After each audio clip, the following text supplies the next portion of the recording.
How's it going, everybody, and welcome to episode 8 of Let's Play East Book 1. So this episode, I've gone ahead and turned the music over to the original PC-88 soundtrack. Last episode, we got the Silver Sword from the southern Roda Tree.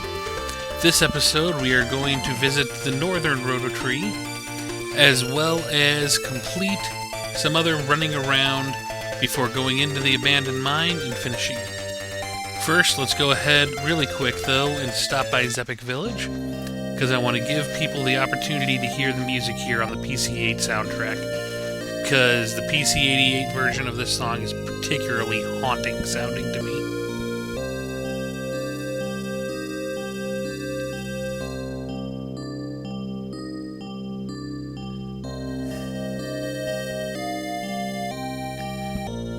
Just beautiful.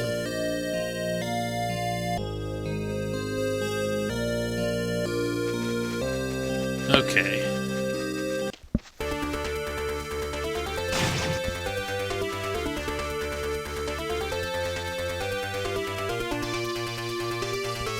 So our next stop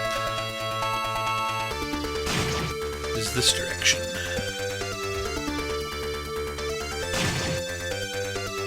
We are going to head south and head back to Mine to visit Reah again. We're going to get a scene here that a lot of people don't even know about. And it's very, very easy to miss.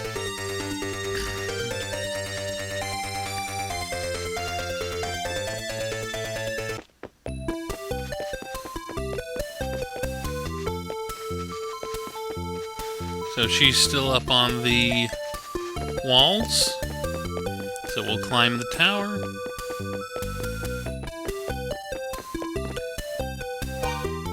Now we're going to equip the piece of paper.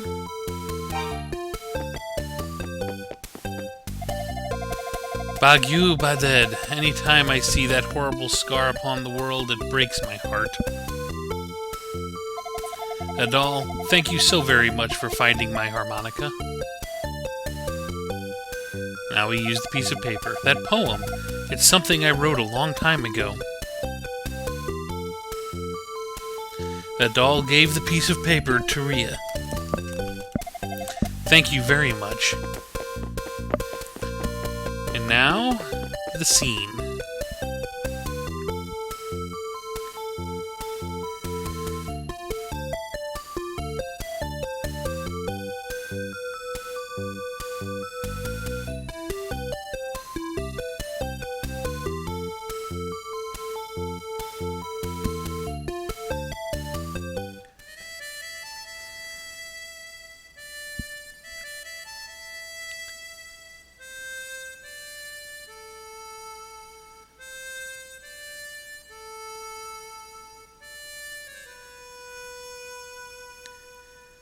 The eastern sky is stained in red, the western sky is blue.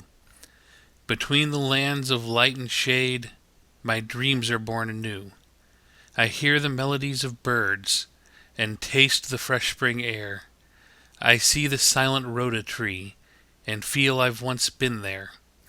Its sight is all I'll ever need, to cry until the dawn, the lost serenity of man, depicted thereupon. I feel the bird, its wings aloft, en route to clearer skies. 2 moons that wax and wane out west, while east the sun doth rise.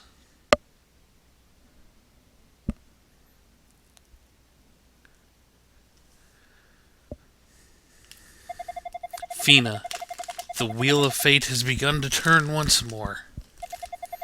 Even if I alone were to awaken to my destiny, I wish the dream could have continued for you forever. But sadly, we both have our roles to play, you and I.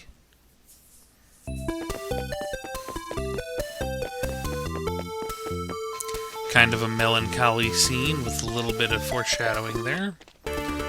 So with that, we'll head to the north area, Roda Tree.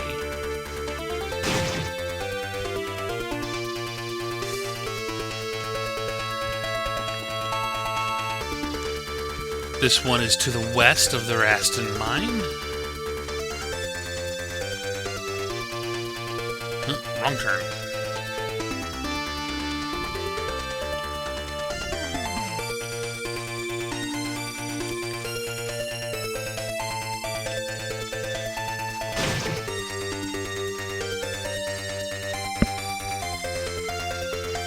Okay, there's Rastin.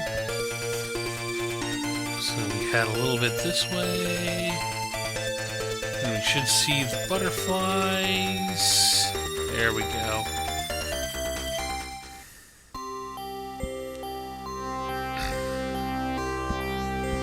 You understand our words.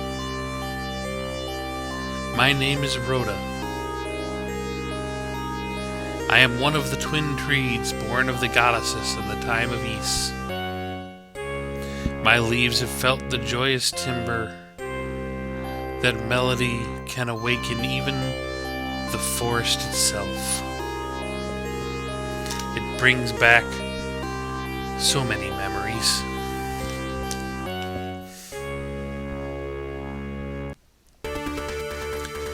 Now we just head briefly west, and we can return to the abandoned mine.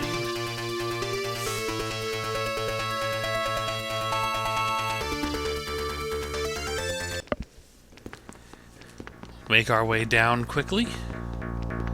Now we've completed the first floor, and I'm pretty sure we've completed the first basement. So tonight, I always miss that turn. So this episode, our goal is the second basement, and then the boss. Here we go.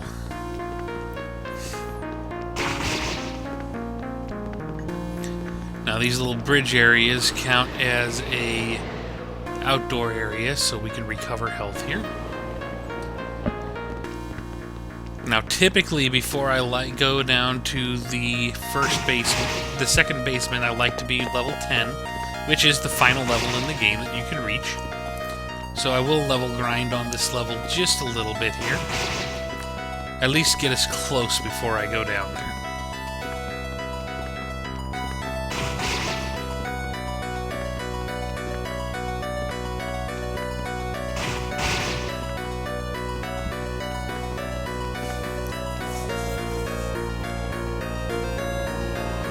Not really hurting, so we don't need to rest.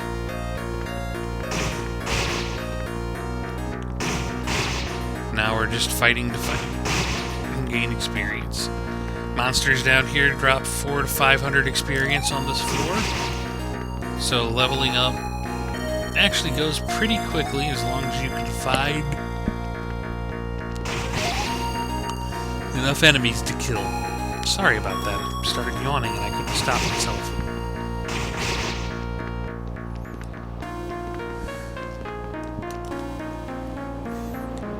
Go ahead and top off our health here.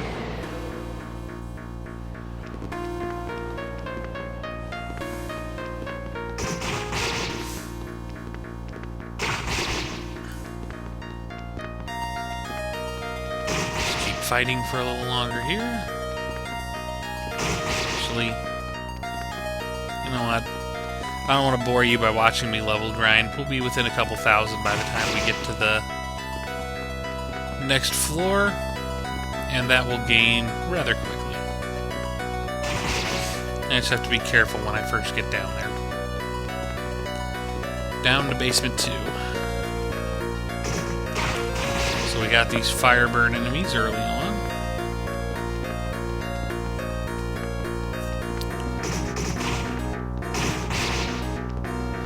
They're not any real threat. They don't do a lot of damage, even fighting them head on.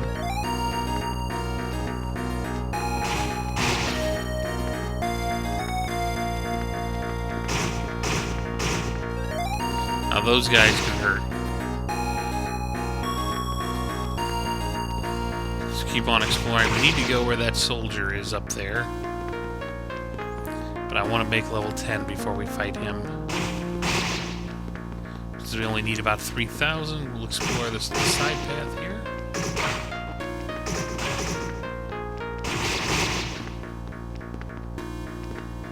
This ought to be a safe place to equip our heal ring and recover our health.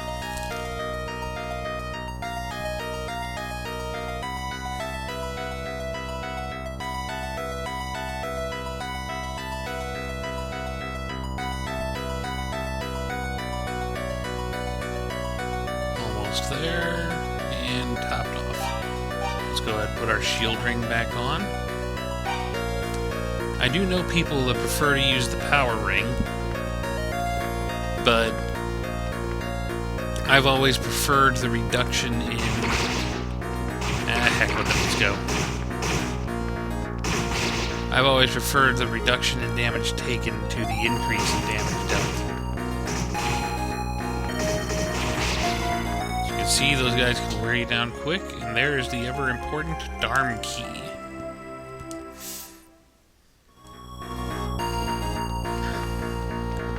With that, we will make our way to the boss. Now, I will go ahead and warn you in advance. I'm going to be careful, but there is a chance this boss will kill me.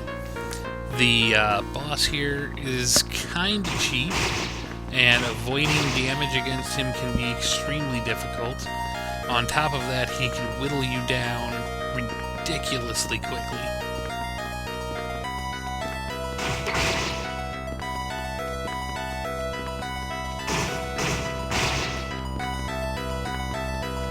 Okay, so here's the boss door. Let's go ahead and equip our shield ring and recover full health.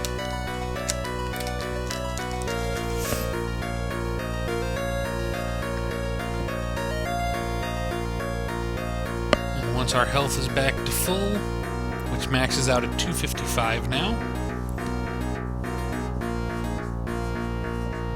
we will re-equip our guard ring, save the game, in case things do go bad. I'm also going to equip the heal potion. I think you can use it in combat as long as you have it equipped, but I might be wrong. I'm almost positive you can, though.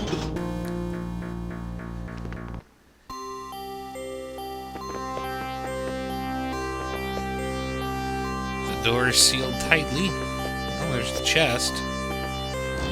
And that brings our boss.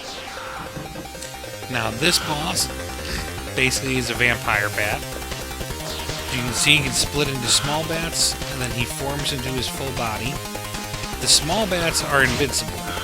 The main body takes, I think, 12 hits to kill, and the window of opportunity to hit him is very small.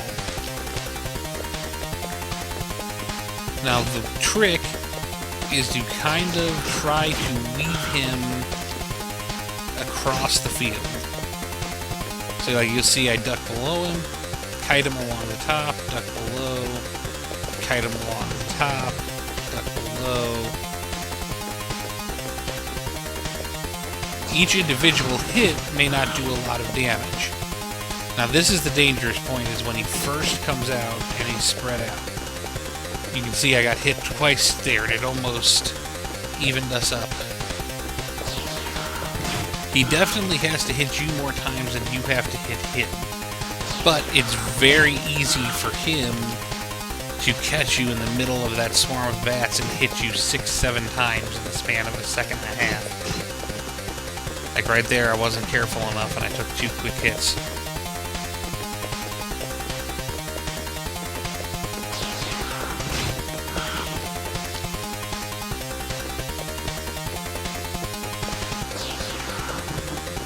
Missed him. This is bad. We got lucky in how we got out of that. Missed.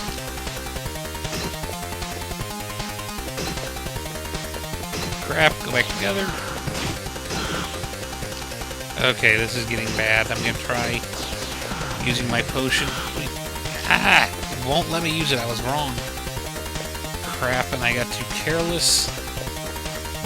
This is gonna be trouble.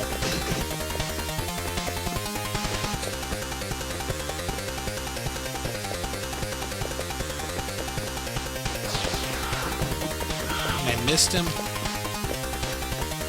Yes, there's a good chance I'm going down here. There's a hit. I've still got a lot to do, and if he catches me, I'm pretty much gone.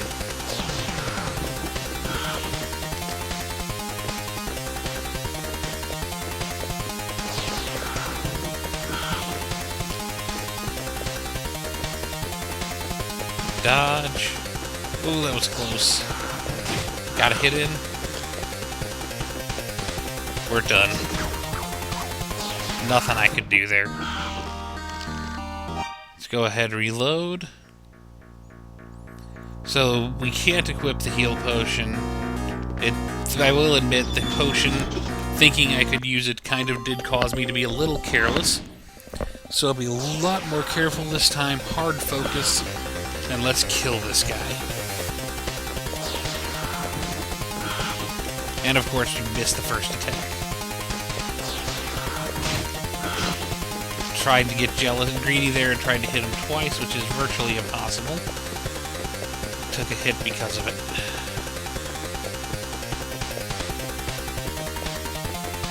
Two hits, actually.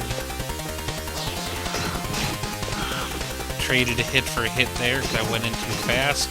Ooh. Nothing I could do there. I was pinned.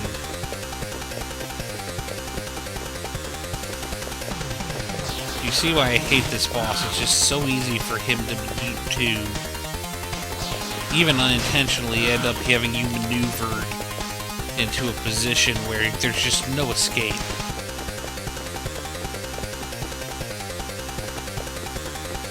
He can just add up the damage so fast. That's a miss, and we took a hit. Knew I was too far away, but I tried anyway.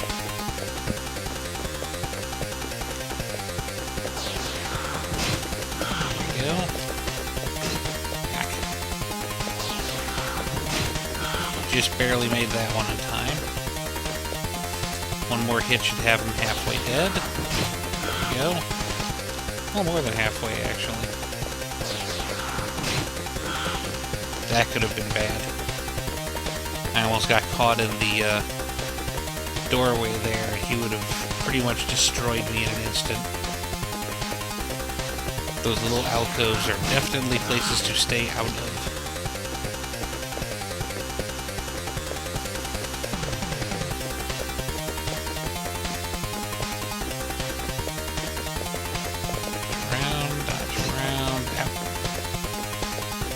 Still, we're getting close. There's another hit. 3 more hits, I think. And again, this is as powerful as we can get at this point in the game. We've got the silver sword equipped, which is the second best sword in the game.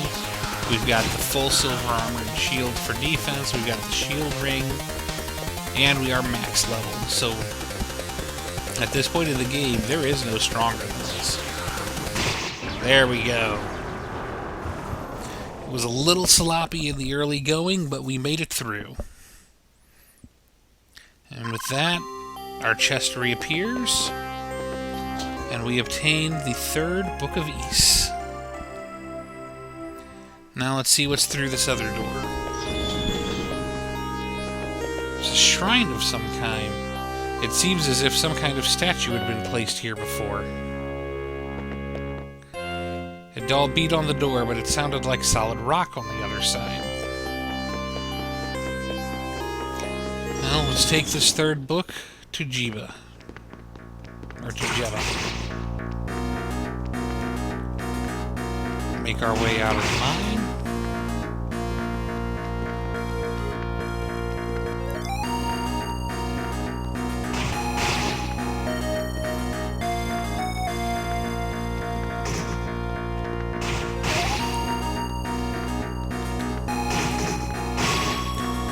Fortunately, B2 is easy to get out of, as it's basically a straightforward path.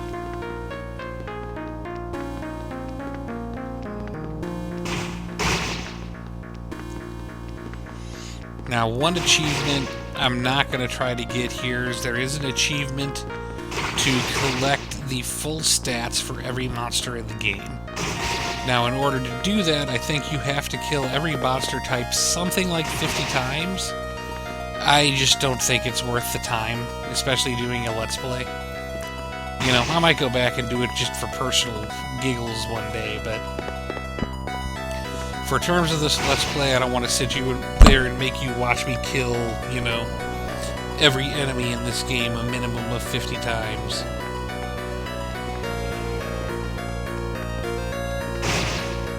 Like, how many of those little worm creatures have I killed? I've only got 2 out of 3 pieces of data. These round guys, same thing, only 2. Those guys I have all 3.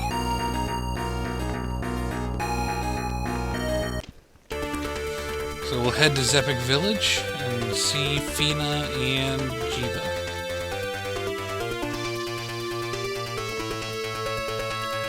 Why am I calling her Jiba all of a sudden? It's Jeba.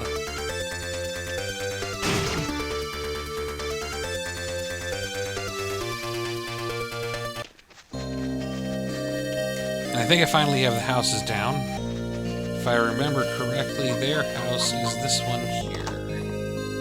Yay!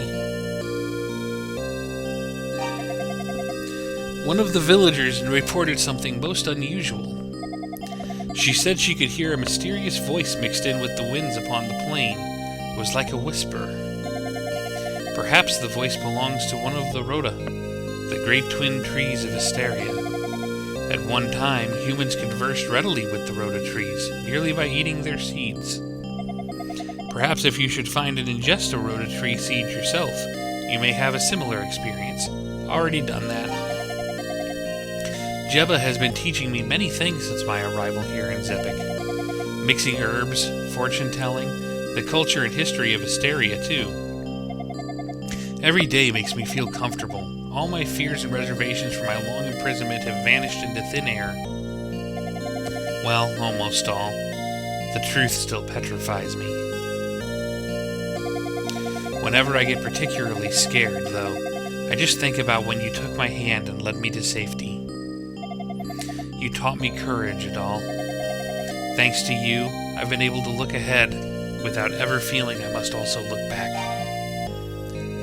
Read Volume Dabby. So, it was in the abandoned mine, was it? How peculiar. I speak now of the disaster of Ys. He rose suddenly and attacked our cities. He called forth Mount Molten Stone from the bowels of the world to burn our fields and trap us in a sea of fire. It was terrible and absolute. One by one, our proud nations were blown out like candles, and darkness and chaos stole over our world. Surely the Claria was the cause. Was it not the harbinger of darkness? Thus we sealed it within the darkness, in the ground, so that hope may shine anew. Forget it not, and never lay hands upon it again. Claria again.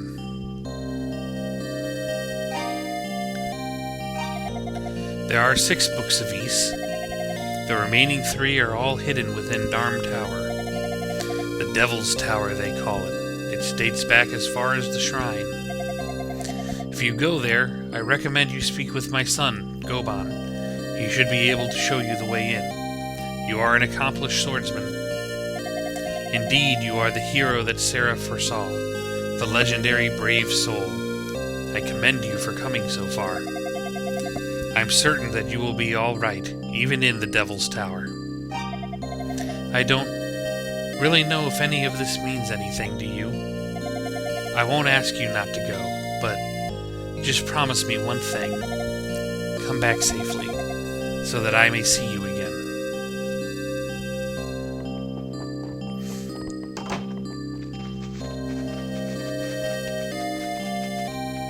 Let's make our way to see Goban. The trial of the tower awaits us.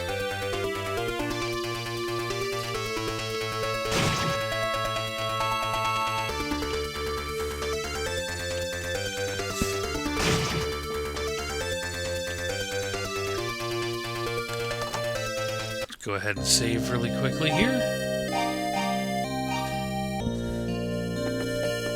Let's talk to Goban. My mother told me everything. In order to find the remaining books of Ys, you have to enter the tower. Since the day the storm wall first showed up, the tower's been teeming with demonic sentries. Our band of thieves tried to get things under control in there, but suffered heavy casualties. They were too strong, too many. We had no choice but to fall back. My right-hand man, Dogi, has also gone missing. He's in there, but I can't even say if he's still alive.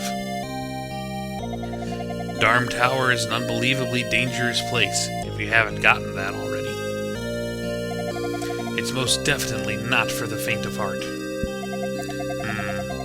If you've truly mastered the silver equipment, the sword especially, then you might just stand a chance. Very well, I'll open the gate for you.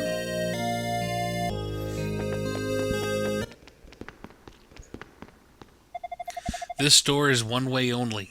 Once you're inside, you won't be able to get back out. It's also completely soundproof, so if you scream for dear life, it ain't gonna wake us from our naps. I'd say, at most, you should be limited to 1 day in there. Make sure you're back here tomorrow morning, with or without the Books of Ys. I'll reopen the door to let you out when the sun rises.